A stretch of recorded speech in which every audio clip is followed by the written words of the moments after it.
يتفحصه ويقرأه قراءة جادة. صار في ضعف كبير جدا للقراءة، ضعف حتى في تسويق الكتاب، وهذا له أثر في تنمية مهارات القراءة والمعرفة، له أثر في المعرفة الرصينة، لأن أيضا كثير من المعلومات التي تنشر في الإنترنت ليس فيها الجهد اللي يبذل في الكتاب. حتى الأشخاص أنفسهم، يعني أنا مثلا حينما أنشر مادة في الإنترنت كمقالة، وحتى لو بذلت عليها جهد، يختلف الجهد الذي أبذله فيه عما لو كان كتاب. وبناء عليه التقنية تتيح قدر من القراءة، يقرؤون في الأجزاء الكفية أحيانا، يقرأ في الإنترنت، لكن نوعية القراءة، طبيعة المادة، ولهذا يعني زاحمت التقنية القراءة بشكل كبير جدا، وهذا سيؤثر على يعني عمق البناء العلمي والفكري والمعرفي للطلاب. عدم الدقة في المعلومات هذه تمثل مشكلة، في كم كبير المعلومات لكن الدقة يعني محدودة، وربما تجد أنه أحيانا يأخذ فتوى ولا يأخذ حكم شرعي ولا موقف من مصادر يعني غير دقيقة، أخبار أحيانا وإشاعات إلى غير ذلك. تعرض للغش والخداع وهذا كثير جدا، وتمارس. يعني أنا تأتيني رسائل عديدة جدا من ناس في ساحل العاج، في النيجر، في انه انا ابوي كان كذا وعندي مدري ملايين وابغى شريك والى اخره، يعني مزعجه بشكل كبير جدا. هناك احيانا غش وخداع ايضا يتعلق بجوانب الاعراض احيانا، وتستخدم التقنيه فيها، وتحصل حالات مثل ابتزاز، وحالات في جوانب ماليه، في اشياء عديده جدا.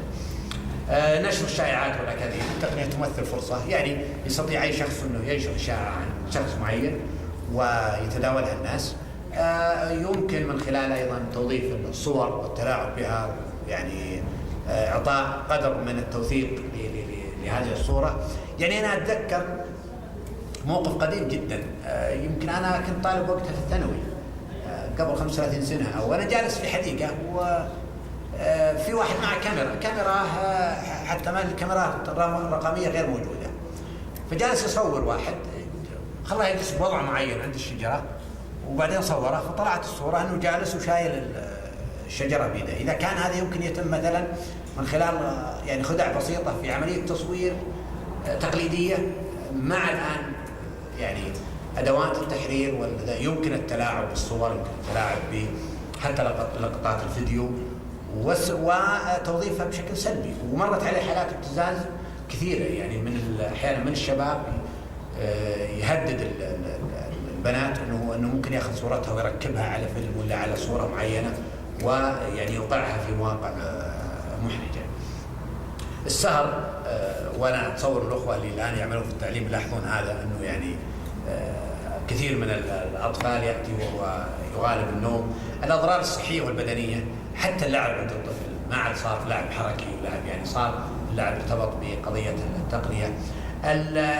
الانحراف تمثل يعني التقنية مدخل للانحراف، سواء فكري أو سلوكي لما تعرضه من وسائل إغراء، سواء كانت فكرية أو كانت قضايا متصلة بالشهوات. والحالات التي يعني كانت التقنية فيها سبب لهذا الأمر حالات ليست نادرة وليست قليلة، والإشكال أنها أيضا ليست قاصرة على مرحلة معينة. يعني نمر عليه حالات عديدة من زوجات يشتكون من تغير أزواجهم نتيجة يعني استخدام التقنية. نتكلم عن شخص متزوج وعنده أولاد، تفترض أنه على مستوى المسؤولية، وكيف كأنه كانت وسائل التقنية تمثل يعني أو مثلت وسيلة لتغيير مثل هالشخصية اللي وصلت إلى هذا الحد وهذا المستوى.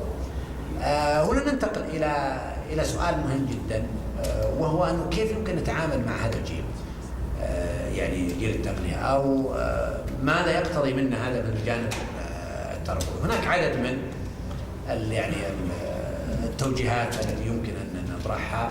القضية الأولى في نظري هو أنه لابد أن تتغير تربيتنا وأنماط تربيتنا، ويمكن أن يعني نقسم نمط التربية في هذا الإطار إلى نمطين. نمط يعتمد على الضبط الخارجي، اللي يعتمد على المتابعة والتوجيه والأمر، بحيث أن الأب أو المعلم يمثل يعني سلطة خارجية تمارس يعني ضبط السلوك وتوجيهه والفكر. والصورة الأخرى اللي تعتمد على الضبط الداخلي، اللي تعتمد على بناء الشخصية، أن نبني شخصية الأولاد، شخصية الطلاب، بما يجعلهم قادرين على التعامل يعني المناسب والإيجابي مع هذه الوسائل، وأيضا بما يحصنهم عن هذه المؤثرات. وأعتقد أن هذا هو الخيار. هو صعب وفي إشكالات كثيرة، وليس أيضا يعني بأيدينا، وليس مضمون النتائج، لكن ليس لنا خيار إلا هذا الخيار. يعني ليس لنا خيار إلا أن نركز على البناء الداخلي. البناء الداخلي الذي يتمثل في يعني التعرف على العناصر اللي تجعل الإنسان أكثر مقاومة للتأثير السلبي، وأكثر قدرة على التوظيف الإيجابي. العناية ب يعني تربية الإيمان والتقوى، وهذا الجانب فيه ضعف كبير. يعني ربما نحن مثلا نركز على أداء الفرائض، نركز على متابعة الأولاد في أداء الفرائض، نركز على متابعتهم في البعد عن المخالفات، البعد عن أصحاب السوء، وهذا شيء جيد. لكن يعني بناء الإيمان من الداخل، البناء القلبي، فيه ضعف في الاهتمام به. حتى في البيئات المتدينة والبيئات المحافظة تصبح تركز على التوجيه والمتابعة. نحتاج إلى بناء الإرادة، وهي جانب مهم جدا في الشخصية، وله أثر كبير على شخصية الإنسان. لا أثر عليه في حياته الدراسية، لا أثر عليه في حياته الأسرية، في عمله، في إنجازه، لها أثر عليه حتى في سلوكه. ولو لاحظنا مثلا كثير من المشكلات السلوكية اللي موجودة يعني مصدرها ضعف إرادة، وضعف قدرة الإنسان في السيطرة على إرادته، وليس مصدرها بالضرورة ضعف يعني العلم والمعرفة. اللي يقعون في سلوكيات منحرفة أو مشكلات، اللي ما يقاوم مثلا الرغبة في النوم في لأجل أداء الصلاة إلى غير ذلك، مصدر ذلك ليس أنه يجهل وبناء عليه ليس التعليم اللي يكفي، إنما جزء من هذا أنه ما عنده قدرة على إدارة ذاته بشكل جيد. وهذا يتطلب تركيز من الصغر، يعني نركز على بناء الإرادة عند الطفل من صغره، أن يكون قادر على التحكم في نفسه، قادر على التخلي عن الرغبات، قادر على تأجيل الاستجابة لرغباته. وهذه الأمور تبنى بناء تراكمي، لا يمكن أن تتحقق من خلال موقف واحد، ولا تتحقق من خلال وسيلة واحدة. يعني أحيانا بعض الناس يسألوا إنه ما هي الوسيلة لتحقق الشيء هذا. في معرفة ومعلومة يمكن أن نعطيها من خلال وسيلة واحدة، لكن لما أتكلم عن بناء للشخصية هذا له أثر تراكمي. مثل السلوك مثلا، أحيانا الأخلاق، العادات، لما ترى عادات إيجابية وعادات سيئة عند الناس تجد أنها انبنت وفق يعني تراكم مواقف، تراكم، وليست نتيجة موقف واحد أو وسيلة واحدة يمكن أن تحقق ذلك. أيضا مما يتصل بالبناء الداخلي تنمية القدرة على التفكير ونقد الأفكار وتقويمها، وهذا الجانب مهم جدا وضروري. نحن مهما يعني ملكنا من المعلومات، مهما لن نستطيع أن نعطي أولادنا الحقائق الصحيحة، ولن نستطيع أن نناقش كل الإشكالات التي تثار أمامهم. نحن بحاجة إلى أن نركز اليوم على الأدوات، إنه كيف نفحص الأفكار، كيف نقومها. وهذه أيضا هي الأخرى تبنى بناء تراكمي من الطفولة يتعود الطفل إنه كيف يثير التساؤلات، إنه كيف ينتقد الأفكار، كيف يقومها، كيف يحكم عليها، لأنه حتما سيتعرض لأفكار، لمتغيرات، لعوامل عديدة جدا يعني ستؤثر عليه. أنا قبل أمس جتني رسالة في البريد الإلكتروني من فتاة واضح أنها متعلمة، ويبدو أنها أيضا مجتمعنا، وعندها يعني محافظة. بدأت الرسالة بالسلام، السلام عليكم ورحمة الله وبركاته، وإني أنا اسمي فلانة وعمري كذا واسم أمي فلانة، وأريد أنك يعني تخبرني عن طالعي. يعني هذه طبعا بنت واضح أنها من المجتمع. من وين تعلمتها؟ هذه ليست موجودة في متداولة في المجتمع على الأقل عندنا، لكن تعلمتها من خلال وسائل التقنية ومن يعني أريتها بنتي في المتوسط، جالس أناقشها طيب وشلون أعلمها؟ لا ما يعرفون إلا يعني أحاول أني أطرح عليها شبه يعني في الموضوع، وفعلا وجدت انه يعني انها احيانا تقف متردده، يعني قلت لها طيب يعني هذولا يتعاملون مع الجن والجن يعلمونهم بمثل المعلومات، صحيح؟ لا، الجن يعلمون. الين اتيت لمفرده انه الجن يعلمون الغيب، قالت لا ما يعلمون الغيب لانها درستها بنفس النص. لكن لو اتاها المفهوم، لما اتاها المفهوم بلغه مختلفه يعني ما استطاعت انها تنقذها، وهذا يعني فعلا خلل نحن نقع فيه كثيرا في تربيتنا لاولادنا. يمكن في الجيل السابق على الاقل ما يتعرض لمؤثرات، نعلمه في المدرسه ونعلمه في البيت، وبيئه يعني المدرسه تعلمه بشكل صحيح ولا يتلقى في المدرسه معلومات سيئه ولا مغلوطه في البيت، فهناك فرصه للسيطره. اما اليوم لم يعد هناك فرصه للسيطره. هو بيدخل لما يبحث حتى في موقع اسلامي يدخل على موقع القاديانيه وموقع للشيعه وموقع لغلاة الصوفيه، موقع لاي فئه واي طائفه.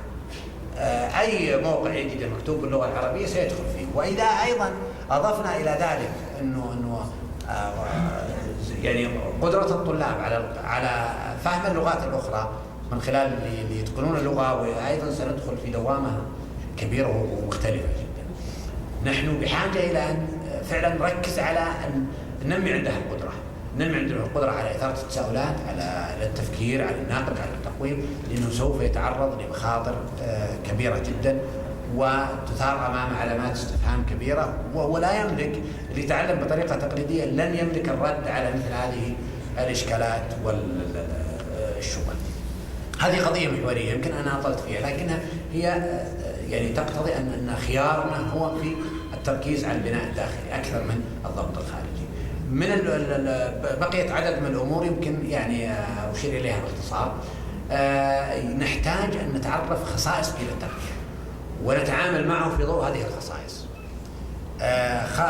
مثلا من خصائص هذا الجيل انه عنده ثقه بنفسه، عنده حب لان يتعلم هو يمارس عمليه التعلم ولا تقدم له المعلومه.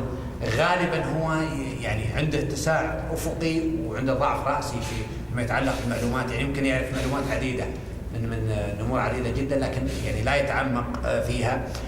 تؤثر عليها الصوره اكثر من الكتابه.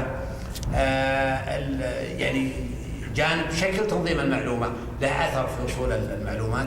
يحب المعلومات المختصره والسريعه اكثر من المعلومات الطويله. هذا الجيل له خصائص.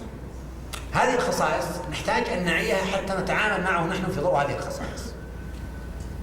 مثلا انا اريد ان احاور اولادي واقدم لهم فكره. اللغه اللي كانت تلائمني او اللغه اللي كانت تلائم اولادي اللي الان تخرجوا لن تلائم هذا الجيل. هذا الجيل يجب ان تحدثه بلغه يفهمها ولغه تلائمه، والا يعني لن تستطيع ان تصل اليه. كذلك بالنسبه للمعلمين في طريقه التعليم، في طريقه ايصال المعلومات، في عوامل عديده جدا، حتى اساليب التحفيز وما يتعلق بها، يعني كلها يجب ان تراعي خصائص هذا الجيل.